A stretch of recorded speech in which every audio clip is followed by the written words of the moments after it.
In this episode of Voices of the City, we're talking breaking barriers and building legacies, and from education to entrepreneurship, what you need to know about all things that are impacting you.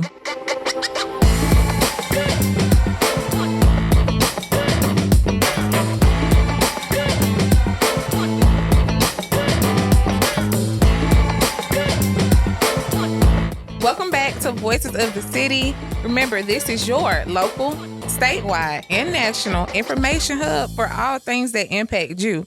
And in today's episode, we're talking from hustle to impact, breaking barriers, and building legacies. Well, in today's episode, remember, we're talking from hustle to impact, right? What is your story? How did we get here? And the first thing I want to delve into, y'all, let's turn setbacks into some success. So I know you both have a unique story, and I want to talk about it. Let's hear it. We're going to start with you, Aaron. Well, setbacks to success. Well, my setbacks were self-inflicted. I can't absolve myself of responsibility and accountability for my actions that resulted in my own setback. So let's put that out there first and foremost. There's no need to beat around the bush and say that society did this, society did that. It was me that made some decisions in my early 20s to become a hustler. Yeah. 2002, I decided to begin a journey of being a drug dealer full time. I was a young father, single father, and I made that decision. And I've succeeded relatively well in that endeavor for about 8 years. I did well, made a lot of money, made a lot of good connections, negative and positive, ran up and down the highway, made a lot of good moves, right? Financial moves. However, those decisions were damaging long-term decisions. Of course. Yeah. And, so they let me, I subsequently ended up getting indicted by the feds 2010, sentenced in 2014 to 15 years and 8 months in federal prison. Served 13 years, 2 months of that sentence, and came home to Augusta, April of 23, almost 2 years ago. Just right around 2 years ago. That's a long time. Chante, I know you're being an educator. You're familiar with this term institutionalized because in a sense, our modern education system kind of does the same thing to our kids. Aaron, were you a victim coming home? That's a long time to be in prison. I mean, what is it not, y'all? Yeah, oh no, it absolutely. So, it was absolutely a long time. Did we suffer from any institutionalization? Is that a word? Yeah. It is a word. We're going to use it today. It is a word. Institutionalization. Did you suffer from any of that? No, I didn't. I didn't. I fought against it. It happens. You know what I mean? But I believe I was kind of developed in my own lane, in my own mindset, on my own square going in. Now some folks who are undeveloped and for numerous reasons, socioeconomic reasons result in them being undeveloped and unlearned individuals once they enter, and then they're able to be molded by the system, and unfortunately they become institutionalized. I think my brother is in that state. He got sent to prison at 17. Wow. And it tore him down because he thought he was built for a life that he wasn't. And it turned into a spiral effect. So I see it firsthand, on kind of what it does to individuals that aren't molded. And in being in education, Chante, I want you to chime in here. Yes. We are responsible for molding young minds. We have a big, big, big job. Responsibility. Yeah. It's because of Aaron's story is the reason why I became a teacher, actually. I always tell people when I decided to go into education, I said, if I can take a child that has the mindset that I can get out here and hustle on these streets, then I can turn that mind into where you can hustle some legal product. So that was my whole reason for really going into education. So that way I can prevent some of those stories and kind of go ahead and change your mind at an early age. That's a really good thing. But we have to battle so much though with it. Yes. Because that mindset is so hard now. I'm talking about you up against a brick wall. Yeah. Have you encountered that in your classroom? Absolutely. Yeah. I think that more so, these kids don't care about how much you know until they know about how much you care. So I continuously pour that care into them and kind of tap into them in any way that I can. So if I have to be that hip hop that's so you got to be. This type of music to kind of reach you. Though, but then we'll go into we're gonna start with gospel, but then we're gonna go into that. But honestly, I actually started off real early, like Rich Homie Quan. When he passed, I'm playing that all day long. in the hallways because I want to meet you where you are. If I can tap into that, then and you have that respect for me and I show that same respect for you, for your mind, then you'll do anything I ask you to do, or you'll try to. And that's what they don't understand. It's such a disconnect sometimes when they think about the Black teacher, right? They need us. They do. They need more Black faces in the education system because not even in just the classroom. Right. Think about on the district level and the people that are really actually calling the shots and, making all the decisions. Right. But they're not on the front for, they're not here on the front line with us and actually getting to see like, you can't do this, baby, until you can do this. Right. So yeah, it's definitely crazy. But what about the grooming part of them? And I know when you came home, you probably had to be, I'm not going to say re-groomed, but you had to go back into that professional etiquette mode. Being in prison, you have a different mindset. It's survival, right? Yes and no. Right. So I write a lot as a journalist, right? Okay. I became a journalist while I was inside, right? And I wrote for several outlets related to parenting, mental health, the New York Times before my full release from custody, and several other outlets. So I write a lot about the Hollywood narrative and the stereotype and the stigma that exists about prisons and the misinformation that's out there. And there's a lot, right? TV sensationalizes prison in the most negative fashion. But however, prison is just a microcosm of the macro, right? So there's communities out here, there's pockets of communities, there's environments, there's demographics out here. And the same thing exists inside prison. Prison is like a college campus, so to speak. So, and the yard is like the quad, right? There's long walkways going to different buildings, going to the recreation center, the dorms, so there's gay, there's straight, there's religious, there's Muslim, there's Christian, there's Hindu, there's Baptist.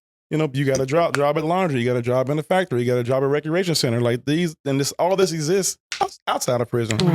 So folks outside of prison don't get to see it in that fashion.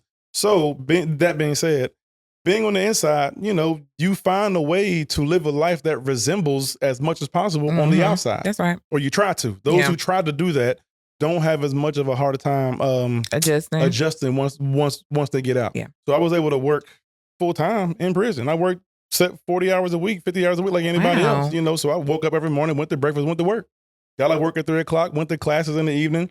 Sometimes I taught classes. I was a GED teacher for a year and a half. I also taught adult continuing education classes, so this communal life exists on the inside that people have no clue. So now some people, just like on the outside, don't partake in that. They live against the grain. They hustling, they in the life, they doing this. So that exists also inside. And that's what TV shows the most of. Yeah. So those guys have a hard time adjusting because they're not preparing to be in society while they're inside. And so with that being said, also, I didn't have a hard time adjusting. I came right out, hit the ground running out because I was preparation while I was inside. Yeah. I used to tell guys that being in prison is really training camp.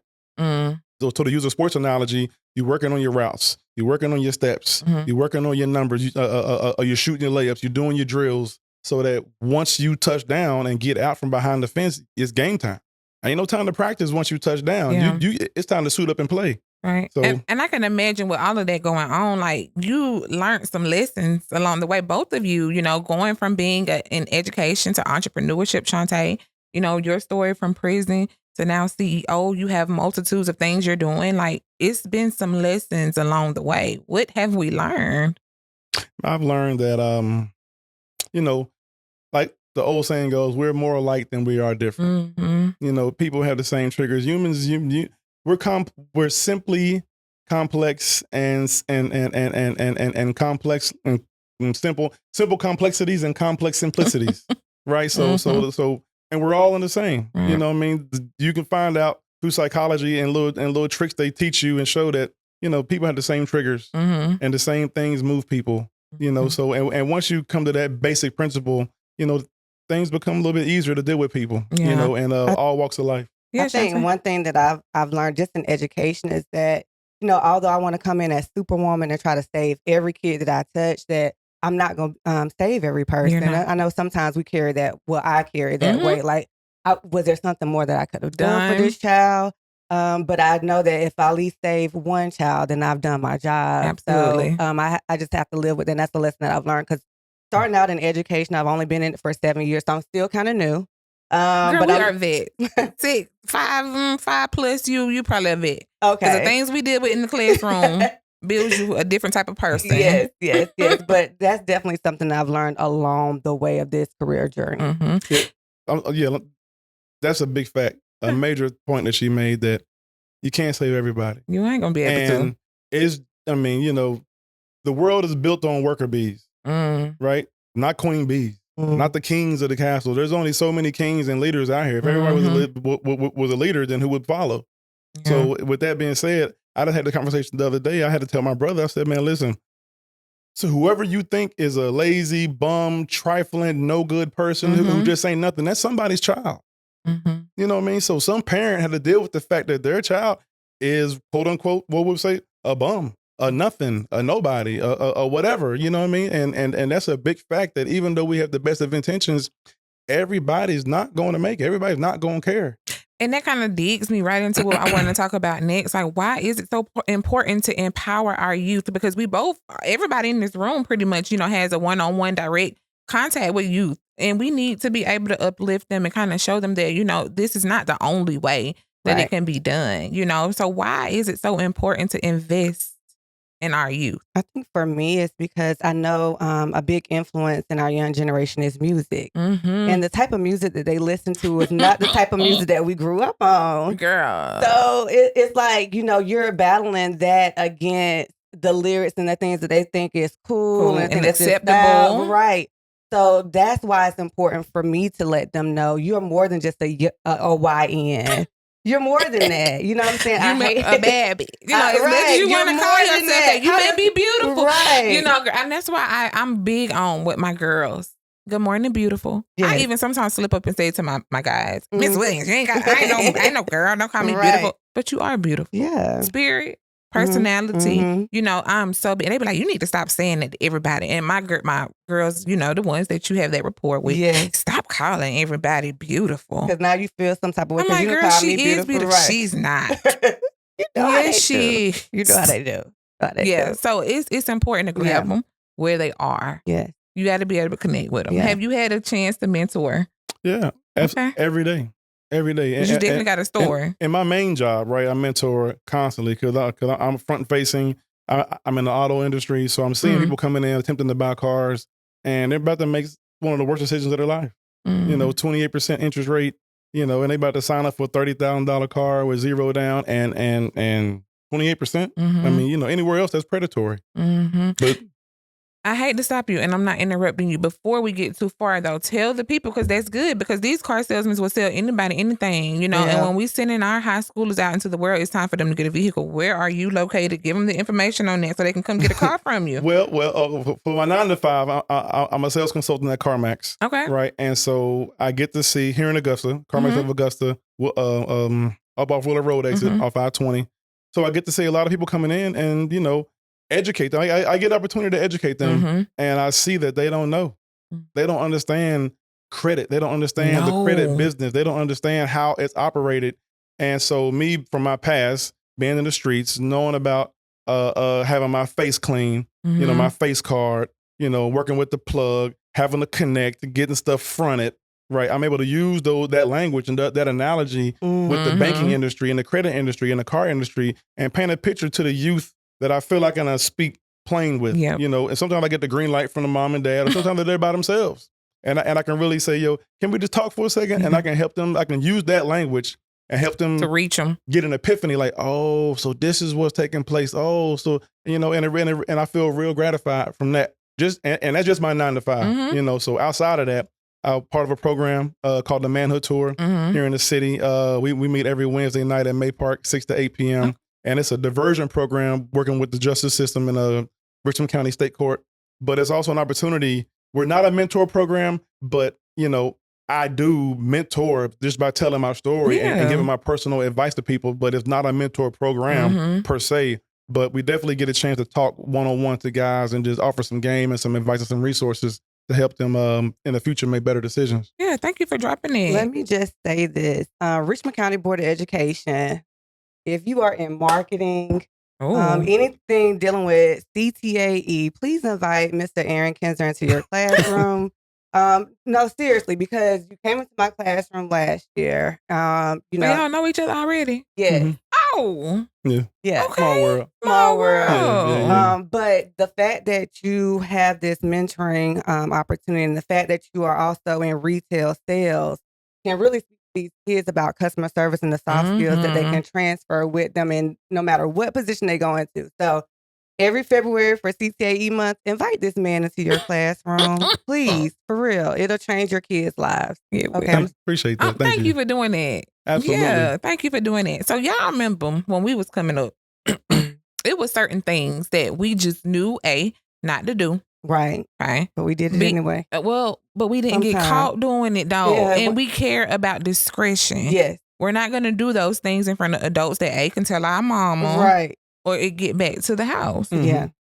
Well, what y'all feel about this old school parenting versus this new school? So I guess I'm saying soft parenting versus I don't know what the child that the rod has been spared. Right. Spankings. We whooping. What y'all think about that? Would that mold and help guide our youth in a different direction? I think so. I have 2 daughters. You got 2 daughters. 2. What's the ages? My oldest daughter will be 22 in August. Girl, you got a 22. You look like she's you're about 22. to graduate in May. Hallelujah, God. Thank you. And my youngest daughter is a freshman at RCTCM. So they're complete opposites. Girl, I'm still stuck on 22. Yeah, I'm almost 50. Real Black soon. don't crack. It's not. Can I say that? Black don't crack. Say it again, girl. Black don't crack. Okay, black girl magic. My girl looks good. Okay, I'm sorry. But yeah, okay. So it's a challenge. And I know that I have girls and you're not supposed to be as hard on them as you are on boys. But my youngest daughter, baby, she would get it because my grandma did not play the radio with me. And I don't play that with her. I'm not your friend. I'm not that. I want to be your best friend, but not in that capacity. Right. I want you to feel like comfortable to talk to me, but you will get your head not between the washing machine and the dryer if you play with me too funny. Yeah. I tell my son, everybody be like, oh, he's getting taller than you. And my son's 11. Oh. And they're like, that don't mean nothing because he know his mama will still take him down through there. Yeah. Because we ain't doing none of that. Right. Just because you looking over me, I can look up at you and still jab you up. You got kids? Yeah, absolutely. Yeah, I got my daughter 23, about to be 24 this year. I got a 16-year-old son and a 17-year-old daughter. But I missed a lot of their lives. I missed 13 years. My oldest was 8 when I left, and my youngest were 1 and 2 when I left. So I missed a lot of the discipline aspect of it and raising them. But I was raised, I'm 43. I was raised by an old school black mama. You know what I mean? So it wasn't, and she was a single mother. And so, but she raised me and my brother in the vein that she would want her man to be, her husband. You know what I mean? So as far as grooming us and making sure we were groomed and on point, but also having to be a mother toting around 2 boys by herself and she need to get stuff done. So, we got our head knocked off. Absolutely. We get that conversation in the car before you go in the store. You know what I mean? Don't ask for nothing. Don't touch nothing. Don't look at nothing. Don't make me show out. You know what I mean? But the old school versus new school, really, I think we look over at one point that, the new school parenting, those parents are children of old school parents. I'm sorry. Oh, no, wow. So it's like somewhere we got to find a correlation as to who went wrong. Because, the new school parents, like I say, they are the offspring of old school parents. They're younger, though. I think they're younger. I think they are. I think the age has a lot to do with the age ratio. Like, how old is your parent and how old are you? Because, I may still be trying to go out to the club and live my life because I had you at a young age. So I'm trying to get that childhood that I probably missed back. And so I'm trying to be your friend and leave you at the house. So now you're free to do whatever. Versus someone that's like, no, you got to get off the phone at 9:30. You have a curfew. Yeah. I don't, I'm taking your phone type of thing, and really setting that law down for these kids. I don't think they have that anymore. And I think it varies though from household to household because I'm not even gonna lie, I'm a product of a young mom. My mom had me, I think she was pregnant with me at 17, had me by the age of 18. But, but I mean, I'm educated. I went to school, I haven't been out here being a vigilante, making crazy decisions.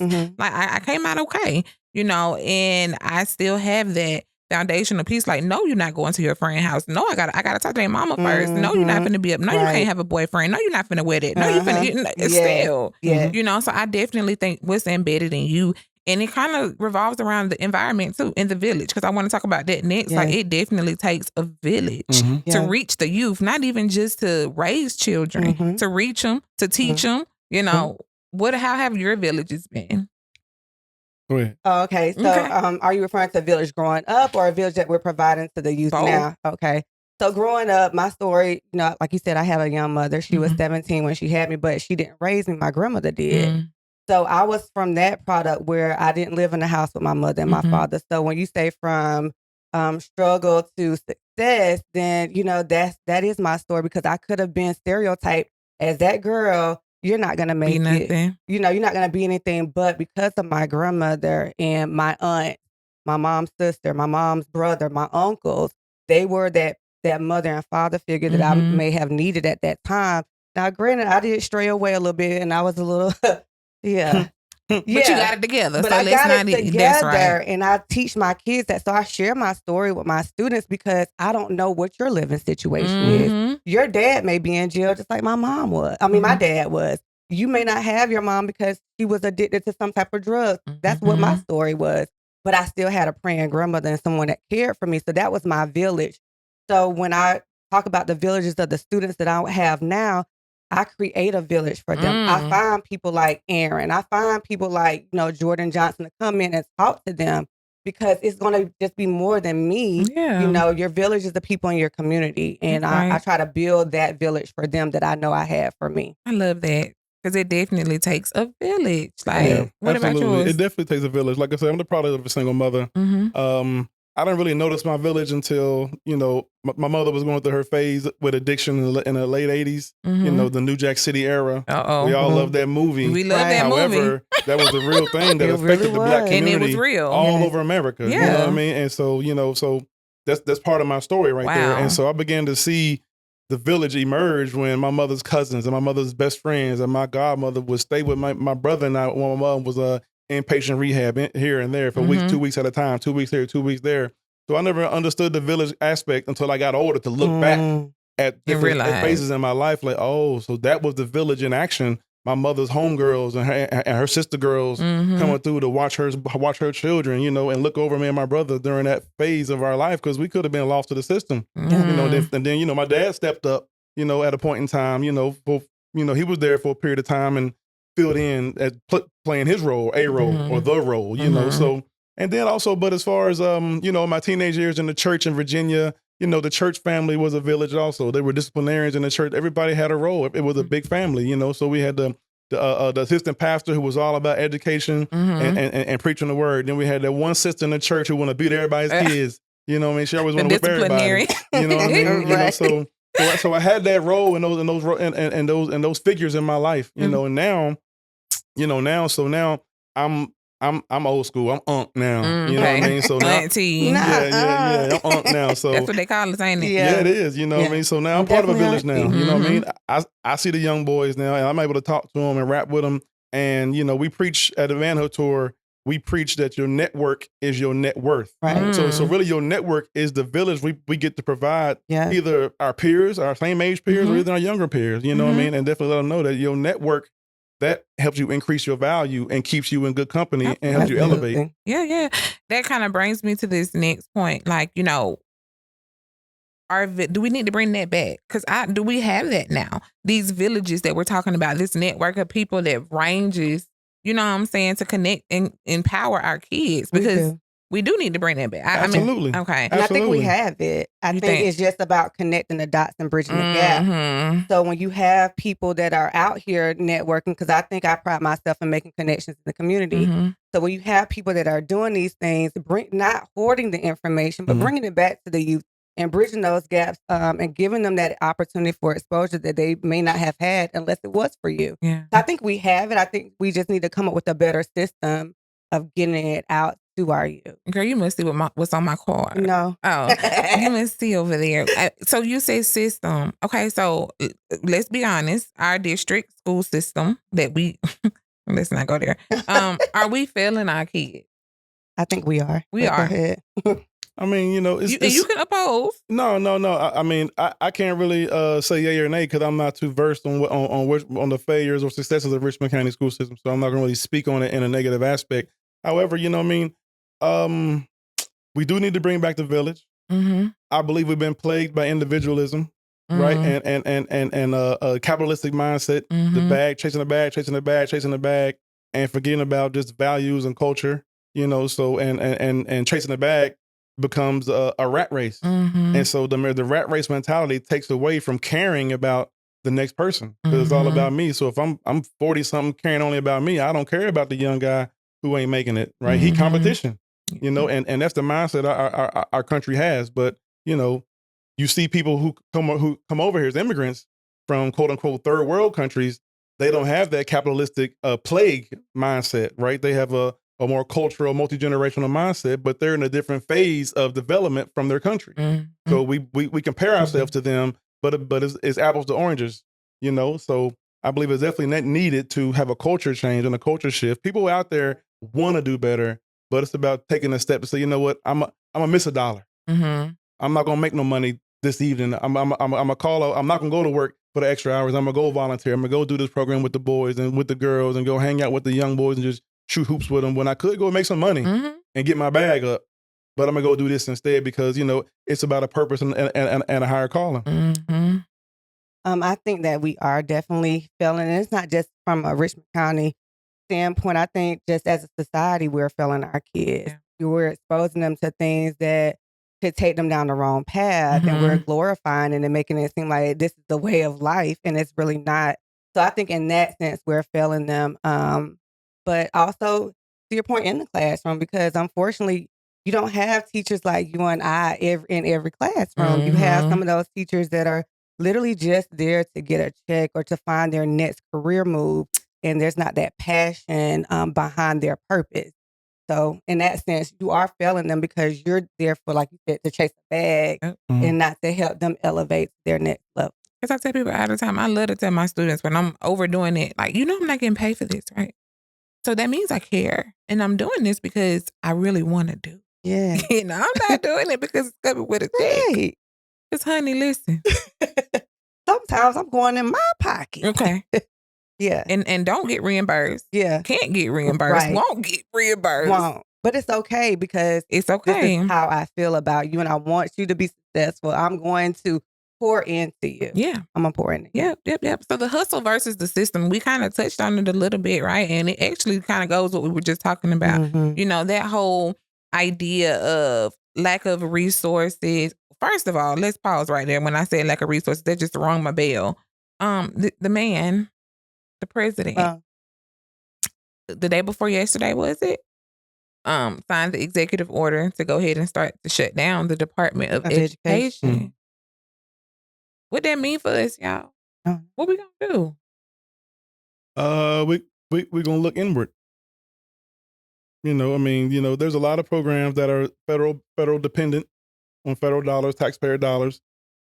There's a lot of programs that don't even know they're dependent on taxpayer dollars until that money don't show up. And they're like, what happened to the program? Oh, you didn't know? This is federal funds, you know? Yeah. So basically it's going to force people to turn inward and work amongst themselves and figure out new things. One thing, like it or love it, like him or love him, it doesn't matter. That's irrelevant. But one thing he does in his actions is that he forces people to listen, to look. You learn a lot with him in office, whether you want to learn it or not. You get to wake up like, oh, I didn't even know that existed. I didn't even know that, what he can do. That you know, you get to have a lot of realizations, but then those questions, and with questions come answers. And with knowledge, answers bring knowledge. And then you start asking questions amongst yourselves and you learn, and with information comes power. You know what I mean? So now, you know, even though we don't like his characteristics and who this person is, he's forcing people to come together in opposition to him and or in accordance with one another. You know what I mean? So you can look at it how you want to look at it. But the fact is, I think that what's going to happen with this and most other things that he's got going on so far is that it's going to force communities to come together and say, you know, we got to stop being upset and venting about what happened and just, you know, work on the solution. Definitely, because that's why it's important right now to teach these kids, like you mentioned earlier, about building credit, you know, how to turn that wealth into success, not just having the money, but what are you doing to generate wealth, real wealth, you know? it's super important. So what are some ways that we can, practical ways that we can start doing it? Let's call some people to action. Like, let's challenge some people to get up and do something.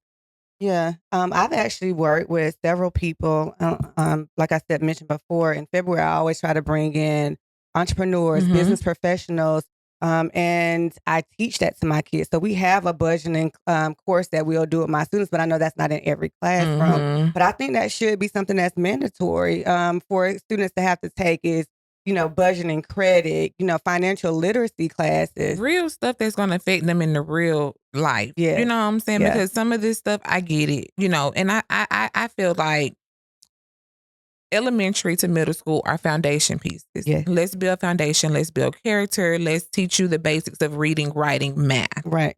When you get to high school, because if I'm not mistaken, when we were in high school, we had different diplomas. You had a general diploma because you didn't know what you was going to do. Vocational diploma. You had vocational, which was like trade school stuff. Yep. Okay. Yep. And then we had the college prep. Yep.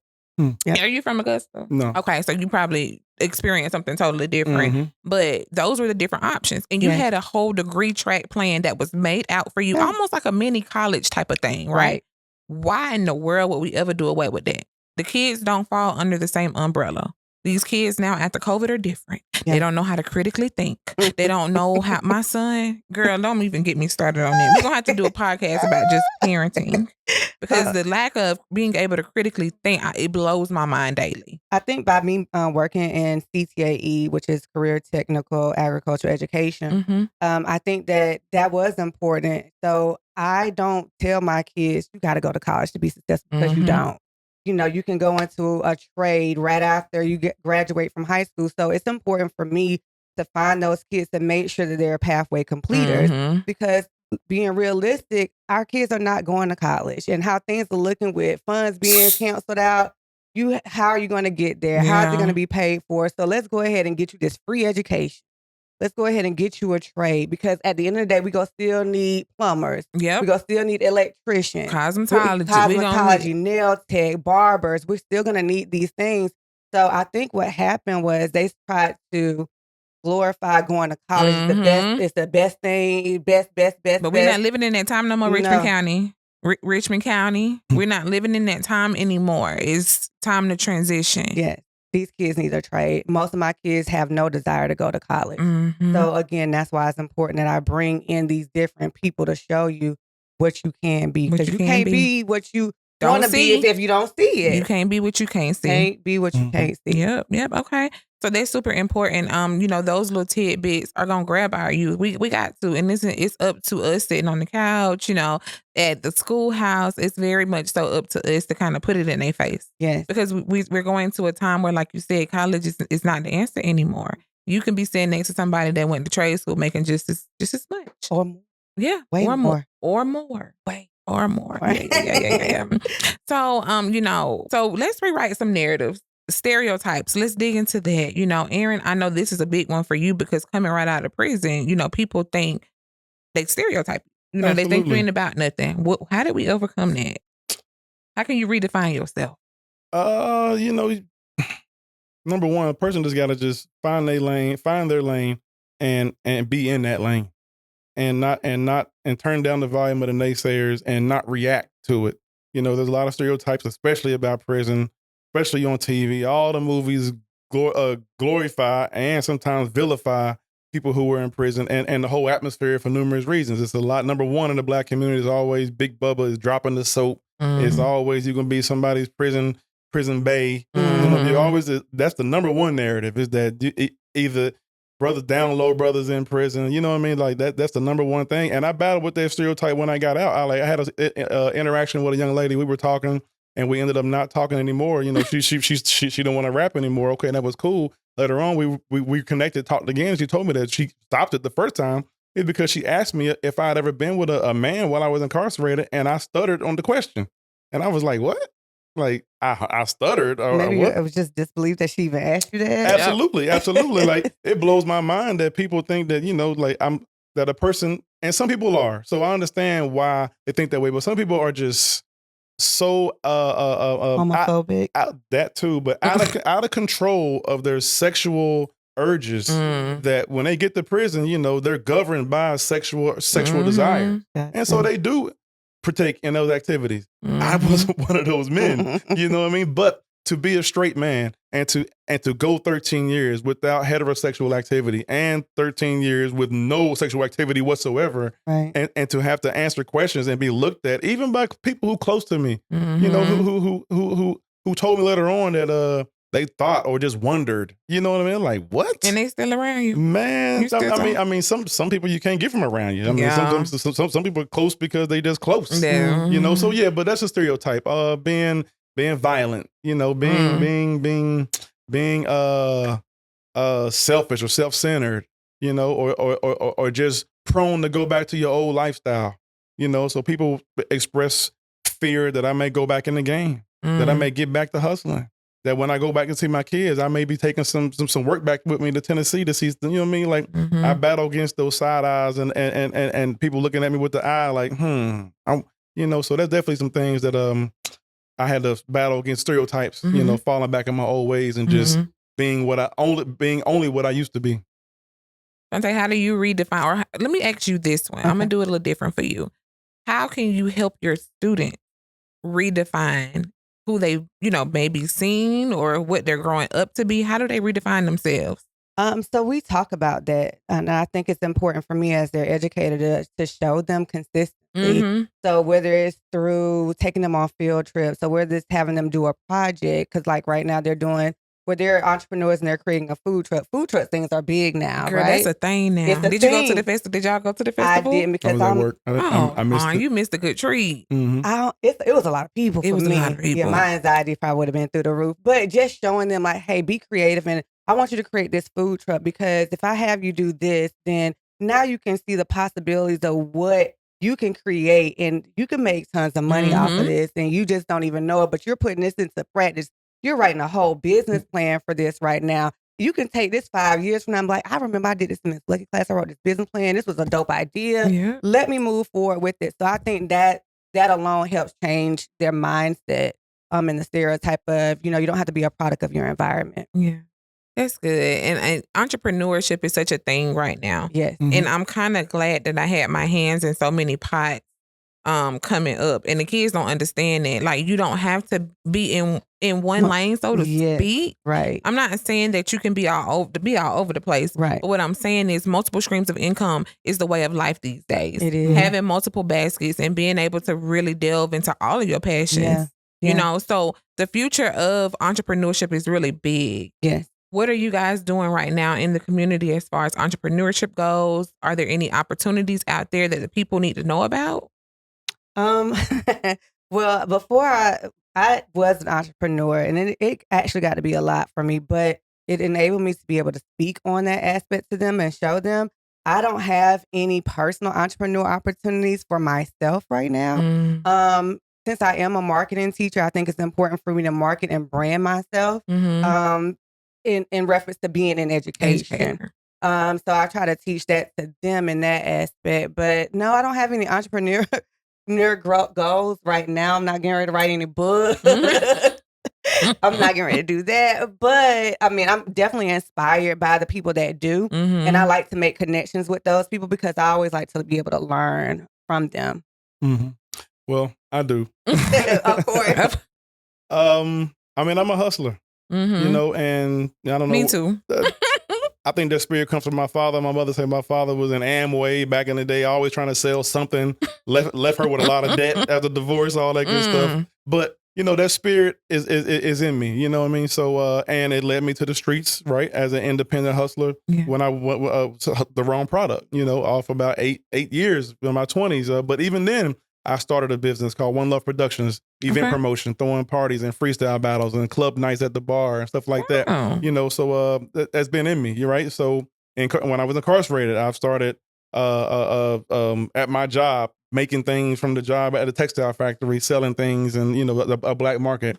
So that aspect of me always existed. And now that I'm out of prison, while I was in prison, I began writing books in preparation to sell when I got out. Gotcha. So my first children's book that I have out now called All You Can Be, available on Amazon, Barnes & Noble, and Walmart.com.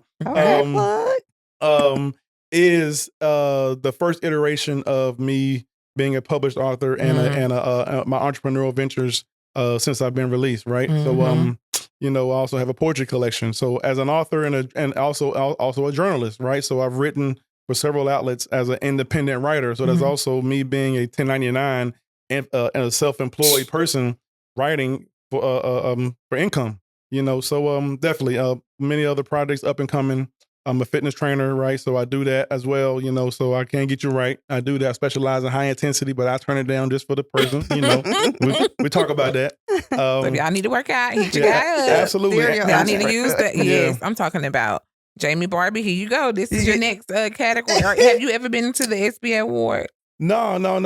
I saw that. I You saw that this that? year. I mean, I'm just getting started. She right? got plenty category. You fit in. But he could be the. I think they have a children's book author. Yeah. They have author of the year. Serial entrepreneur. I was nominated as for the IHA Independent Hustler That's Award. another one. I am Mr. Morning Motivation. Y'all can check me out on all platforms. Morning Motivation. I do that as well.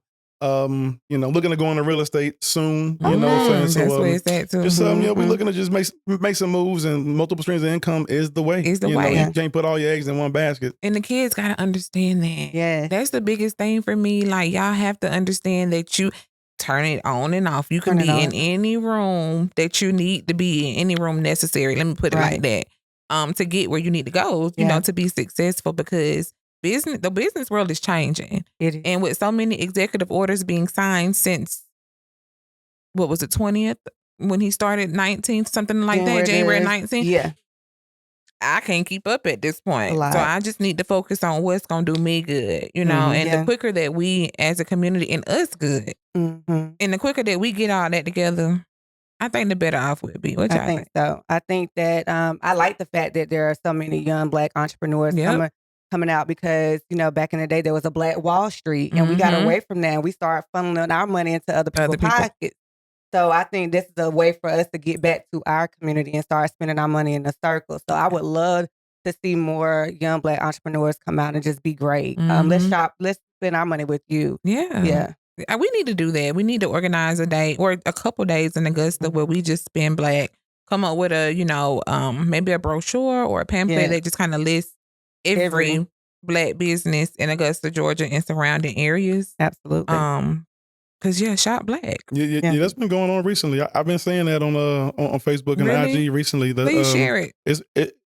It's been happening. Okay. It's been happening. Yeah, like the blackouts where we're not shopping at certain places. I know one day, I can't remember what date it was, but I purposely did not shop anywhere. Me too. Baby, I would go on Fashion Nova real quick and order an outfit or something. But I was like, no, I'm not shopping on Amazon. I'm not shopping anywhere. The only place that me and my husband spent money that day was at Kitchen Kings with PJ wearing Nada. That's what's up. So I I was like, if I'm gonna spend my money and because I'm hungry, I gotta eat. I can eat. Yeah, so I definitely spend it with. Well, that's good, y'all. This has been a very needed conversation. I hope we get some good viewers on this one, because this is the one that needs to reach the people. Okay. So before we get up out of here, of course, I'm going to let you all get your social media handles out so that we can get the people to know who you are. But let's just really quickly give a call to action. Talk about what you want the youth to know before you leave these couches today. What was important today? Okay. So I just want my kids to know, or even if you're not my students, that you can be whatever it is that you want to be. I know you hear the saying a lot, the sky is the limit. The sky is not the limit. Bust through those glass ceilings. You can determine, you're the author of your own life. And for the people in Richmond County and surrounding areas, I challenge you to find you a school that you go mentor to, the classrooms that you can go in and you can actually make a difference. They need to see what all the things that they can be, and they can't do that unless you get active to the school. So I'm inviting everybody. Every February is CCAE month. So no matter what type of career you're in, come out into our schools. And if you can't come in February, come pick a time. We need you. We really need you in our schools. We definitely need you. Thank you. Absolutely, I agree. I just want to encourage Richmond County, the people of the city of Augusta, CSRA, the state of Georgia, the world. You know what I mean? Everybody. As I say, good morning, world. This is your morning motivation. Stand tall, stand on your business, be about some purpose. Have something other than just chasing your bag. You know what I mean? Because, you got to ask yourself, do you want to be rich or you want to be great?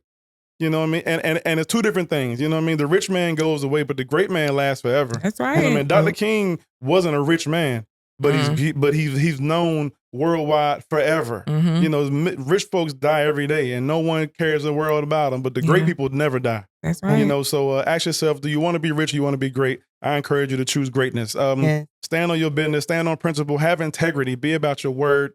To my peers, my age and up, or 30s and up, the unks, the OGs, the sisters, the auntie names, the mamaws, the meemaws. Take somebody under your wing. Each one reach one. Each one teach one. That's right. You know, no man left behind, no child left behind. Somebody needs to hear what you got to say. And just because they don't look like they're listening, they hear you. Plant the seed and just spin off.